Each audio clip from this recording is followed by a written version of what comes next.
White. We're turning our attention to the drama at PSG, joined on the line by the French sports broadcaster and writer Julien Laurens. Good morning, Julien. Hello, guys. Infinitely fascinating for us to watch on and watch the various social media clips, obviously, that emerged from the action last weekend between PSG and Montpellier, and the Mbappe stuff particularly. He's obviously been given, and it's very much on the record, been spoken about this great sums of money and great power, Julien, by the club. Is what we're seeing on the pitch now almost a natural reaction from someone who basically now views themselves as a serious power player in the club in terms of all aspects of the running of it? Or is that too easy an explanation? I think it's a bit of both, probably. I think he was grumpy before the game started anyway. He had a tough week, from what I was told, with off the field stuff, like personal issues and things like that. So I don't think he was in a good mood anyway. And I think the penalty gate made that mood even worse, in the sense that he's officially the number 1 penalty taker.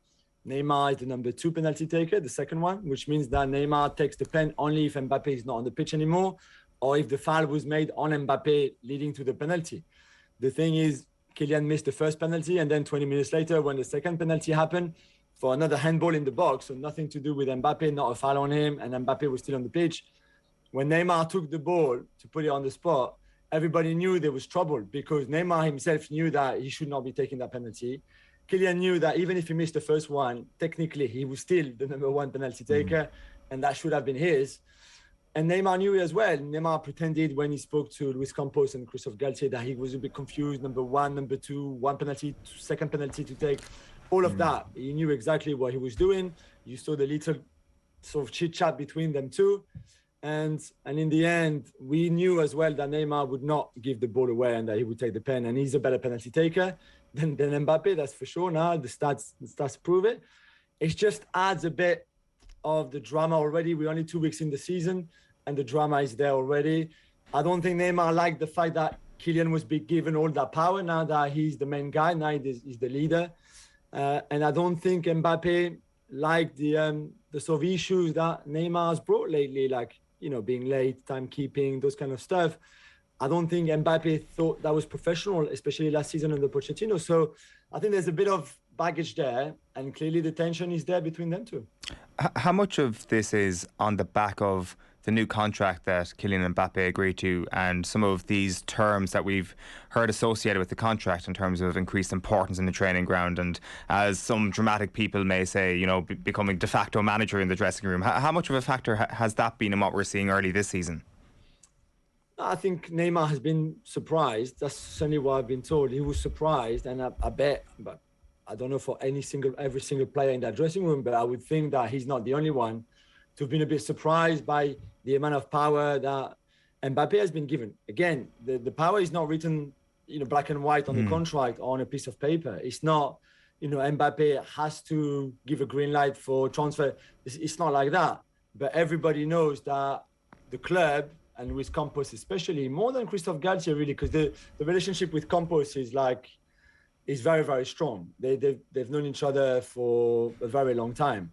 So especially Campos and Mbappe, everybody knows that he would be consulted on a lot of things. So yeah, I think that probably didn't help already the relationship between Neymar and Mbappe. That was really close, super close at the beginning when they both moved to Paris in the summer 2017.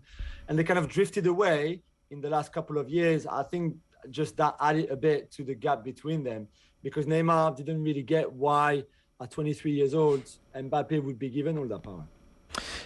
We've just been discussing the All or Nothing documentary before you come on there, Julien, and it strikes me, having watched some of it, that in a functioning club like Arsenal, where that sort of thing would appear on the pitch, the manager is going to be pulling those players in afterwards, and there'll be deep conversations about it. How does all that unfold for Galtier when in the context of everything you've just spoken about in terms of the Mbappe contract? I mean, Galtier is tough.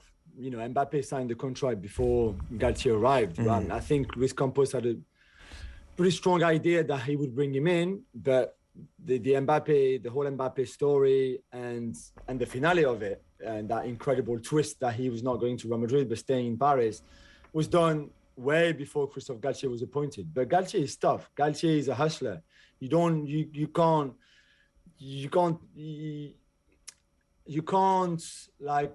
not respect what Galtier is doing in that dressing room. If you're a player, I mean, because he's tough, because he will see you on the bench. There's no doubt. Okay. So I guess, you know, if we take a lot of the managers, even the managers that were there, Unai Emery hated confrontation. Thomas Tuchel didn't like confrontation either. Mauricio Pochettino, even worse. So I think if there's one guy that has been at the club in recent years on that bench, that actually I think he even relished the confrontation, because it's a way of you know, showing the group the discipline and his authority, is Galtier. So Galtier is tough. What was interesting is on the Saturday, straight after the game against Montpellier in the dressing room, it was Sergio Ramos first, who brought Neymar and Mbappe together in the dressing room and said, okay, I didn't like what I saw, no one liked it, this is not acceptable. Then the next day, both Galtier and Campos also took them both in their offices to say, listen, you know, what was that about? So I think before, and certainly we saw that in penalty get one between Neymar and Cavani, that neither Unai Emery or Leonardo wanted anything to do with it, or Antero Henrique, sorry. And the difference is that this time, with Campos especially, took them and yeah, they didn't say anything. You know, Campos was really strong on them, like he should have been. Was that before or after Neymar started liking the posts that were being critical of Mbappe? No, after, because that happened. Okay. That happened in the night between Saturday and Sunday. The Campos and Galtier kind of meeting with them both was on the Sunday afternoon, and Campos said to Neymar, "Don't do that. You know, don't social media. You know how dangerous it is. You know that everybody sees everything. So don't, you know, just don't do it. Be a grown-up kind of thing, and be the great player that you've been so far." Because Neymar, that's the other thing as well. Mbappe missed the start of the season, the first two games, the Super Cup, and then the first Ligue 1 weekend. He came back against Montpellier having not played a single competitive game for 3 weeks, for example, since his last friendly. Neymar on the other hand in that time was outstanding for PSG, the best player by far, better than Messi, who's really good, but still Neymar was above him. So there was also that, I think, to take in consideration in the whole story. And then you have obviously the power play of Neymar's alliance with Messi and probably Ramos, and then you have Mbappe on the other side. Does the conversation that you're talking about with Campos and Galtier, has that just drawn a line under it? Do you expect, Julien, from here, or does that are the battle lines actually now properly drawn and we haven't seen the last of this? That's what both Neymar and Mbappe say. That's what the club says as well. I think the egos are too big anyway. Not just between them two, but I think in general in that dressing room. And I think there will be more stories. I'll be back on the show and we will talk about more drama, which I think is fine. I think it happens in a lot of clubs. But they all know that to win and to win big, to win the Champions League and everything, they all have to pull in the same direction. Even if they're not all great friends and they're not all brothers and this and that. You've got the leadership in that dressing room. I think we start with someone like Sergio Ramos, who is not closer to Neymar and Messi than he is to Mbappe, for example. I think he's very intelligent in the way he kind of runs the dressing room a little bit. But then, yeah, of course, you've got little groups there and there. Hakimi and Mbappe, for example, there's a big bromance there, like Messi and Neymar, of course, and others. But yeah, I think it's something that Galtier and Campos and Sergio Ramos and Marquinhos, who's the captain, but maybe not the most vocal of captains, but certainly still the club's captain, have to keep an eye on, because especially Messi is more chilled. Messi doesn't really care so much about egos and stuff like that. All he wants to do is play football and play well. But between Neymar and Mbappe, maybe a bit of Icardi there's a few where the drama can come from. So I think they need to keep an eye on it. Yeah, Ramos could be the hero in all of this. One thing that struck me, Julien, on the one of the clips that was going around from the Montpellier game was, you know, the throwing of the arms up in the air. Yeah. You didn't pass me the ball, and now I'm out of this move. But actually, like PSG, were pressing up the pitch and we're moving into a really good position. And if he'd have continued his run, he could be properly in the mix. Is there any sense that this stuff is going to impact on his game? I mean, like, I know a lot of it obviously comes down to an unanswerable about whether the line, you know, that is the end of it, and like ultimately they'll continue to dislike each other but just carry on with understanding that there's a job at hand. But it did strike me that he had sort of down tools and had given up the opportunity to contribute to a possible goal scoring chance. What's your sense of how much this can impact on his game? It'd be interesting to see if he does it again, for example. And I saw it straight away. I didn't even need the clips that then went on social media and went quite viral I know him so well that sometimes he can be like that. Sometimes I think there's that in him. It was just before the break, like we said, he hadn't played for a while. He missed that penalty. By then he hadn't scored his goal. His goal came in the second half, and I think there was a maybe a feeling of I've had enough of this first half. This is not good. And when Vitinha, I think the ball from Vitinha to Messi is not a bad ball. You can easily play that ball. I think the ball to Mbappe is is the right ball to play there, and I think that's only what annoyed Mbappe, because I think Vitinha is so good that he can easily play that ball, and then Mbappe is through, and then he's 1-on-1 and etc. But the ball to Messi is not a bad ball either. It's not like if he tried double step over nutmeg and then lost the ball, and then you could have said, "Oh, come on, man." So in a way, and I see what Kylian, I could see what Kylian did, and I can imagine how he felt on that moment. But again, things like that happen 100, maybe not 100 times, 50 times in a game. So it's about decision making. Sometimes Kylian himself makes the right call, sometimes doesn't. And if people go mad every single time he makes the wrong choice or the wrong pass or the wrong movement, then it's endless. So I think he will know that he messed up on that one. He's the first one. I think he's quite critical to himself in a certain way. So I'm hoping that him or his dad would have said, "Come on, this is not acceptable either." There are some similarities with the malcontent, I suppose, that's maybe gone on at Manchester United at the minute, obviously with their very high profile, well paid player who it seems they're trying to get rid of with Ronaldo, and not having much success at the minute, and not a huge amount of clubs that can necessarily come and take him. Any developments in that, Julian, as you understand it, or with a couple of weeks to go, the likelihood of it happening in your view? Well, I think you can always have a final day of the transfer window, August 31st, kind of denouement, and then the ending, and he finds somewhere a bit like he did last summer from Juventus to United. The problem is the list of teams in the Champions League, and we still have some that haven't qualified yet. So maybe if you're a Rangers fan or a PSV Eindhoven fan, fingers crossed, if you qualify, he might come and offer himself to you, because that's pretty much what he's done with every single club in the Champions League this season.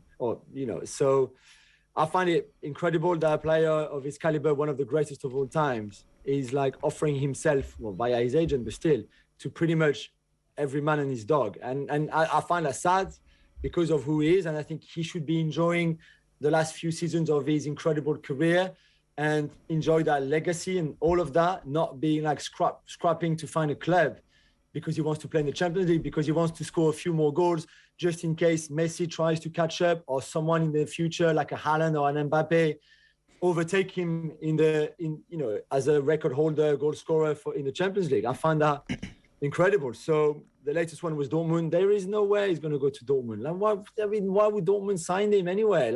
He doesn't fit their philosophy, the club that they are. It's just the way, everything is. So maybe Atletico Madrid and Diego Simeone, but again, on that one, I would find it really sad that even Cristiano himself is ready to play for the arch rivals of Real Madrid, where he's one of the legends there and one of the greatest players of their history. And now he's ready to go to the arch enemies just to score 2 or 3 more goals in the Champions League for his own tally. Again, I find that really sad.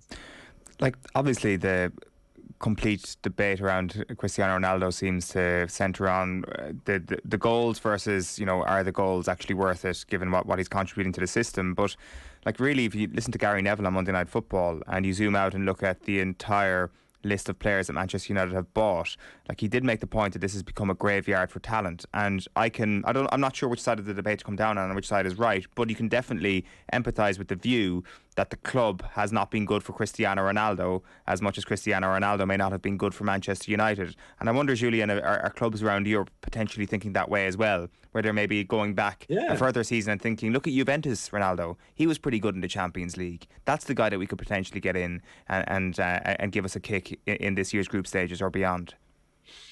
The good Cristiano at Juventus was still a while. It's not that long ago, but they were playing in a certain system.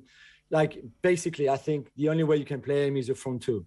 And let's be honest here, none of those clubs really play with a front two. I mean, you can play, again, and if we go back to Atletico Madrid, you can play off Joao Felix, but it's not really a front two. Joao Felix is not, another number 9 that can play alongside Cristiano. I think Cristiano needs maybe a Morata or needs like a proper number 9 next to him. And also, the thing is, the lack of intensity in his game anymore, and especially off the ball, the lack of running and the lack of pressure.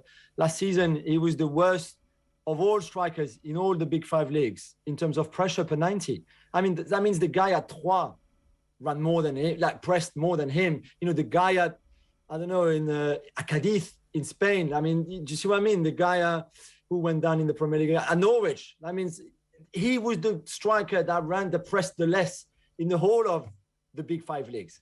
So if you're, any kind of forward-thinking manager that wants his team to play high and press and counter-press, why would you want him? For a few goals? Yeah, of course, he will always score at least 15 a season, maybe 20 a season, because he's the greatest finisher of all time. So he will always finish.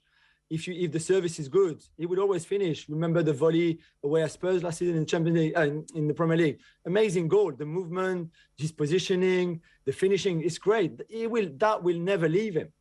But for the rest, why? Like, I'm not sure collectively he can fit in many systems and many formations that right now the top clubs in Europe have. Even a Dortmund, even a Sporting. Okay, people say, the dream, maybe he can go back to Sporting and finish where he started. If you're Ruben Amorim, right now, Cristiano doesn't fit in anything you've been doing for the last 3 years or 2.5 years. And Ruben Amorim is one of the most promising young manager in Europe. And right now, if you put Cristiano in that team, it would not work the same way. And all the success that they've had under Amorim, because he's not the player that fit that system. And I don't think he fits in many systems. And that's the problem. So I don't know what will happen. He might stay another season at United because he's got another year on his contract. And if no one wants him, he's not going to, they're not going to pay him off. And then he stays without a club. And this is it. This is the end. There's a World Cup in 3 months and he doesn't want it to be the end. So he will have to find a way. Because he's one of the greatest footballers of all time as well, he may end up scoring on Monday night, and suddenly the people who make a case for him will be like, we can hold on to this guy for a while, which disregards all the points that you've just made, which isn't right, I don't think. Just finally, before we let you go, Julien, on that game, do you expect it to go with form the way everybody expects it to go? I mean, maybe not exactly like last season went, but win for Liverpool? Yeah, I mean, it's going to be fascinating. I don't know if Casemiro could be registered on time. I think right now he still looks difficult to do because there's still quite a long way. Well, not a long way, but there's a way to go for the transfer to be fully done. And then for him to be able to be registered and play. I don't know if it's the kind of game that you want Casemiro to play on his debut. But I think he would certainly help that team because he will improve it. Whether you think it's a short-term, whether you think it's a crazy move for him and for United because he's 30 years old, he's still better than what they have. So he will improve them. I don't know if you're Ten Hag, how you approach that game. Do you go super defensive? Do you keep a similar team than what we saw against Brighton and Brentford? But then you know that there's a huge risk that you're going to get battered. And if you're Liverpool, you need a reaction anyway. I don't know who's going to play, who's going to be the third one up front with Salah and Diaz. I don't know if he start Carvalho, for example, which I would really like to see. But maybe this is, again, too much of a big game for Carvalho to have his first debut in the Premier League for Liverpool. So I don't know how you address that if you're a club. And for that, the Darwin red card is a huge blow. But I think it's going to be fascinating. I think this one will be open. I don't think United under Ten Hag can just sit back and defend. And if they want to do that, I don't think they're good enough defensively anyway. I expect Maguire to be dropped and Varane to start with Lisandro Martinez. And then we see for the rest. But I think it's going to be a fascinating encounter. And right now, it's hard to not see Liverpool winning it. Yeah. No matter what selection they go with up front or anywhere else almost at the minute. Yeah. Julien, really interesting stuff. Pleasure as always. Thanks a million. Thank you, guys. Julien Laurens, football writer, BT, ESPN and beyond as well. Always really interesting stuff and good insight into what's going on, particularly on the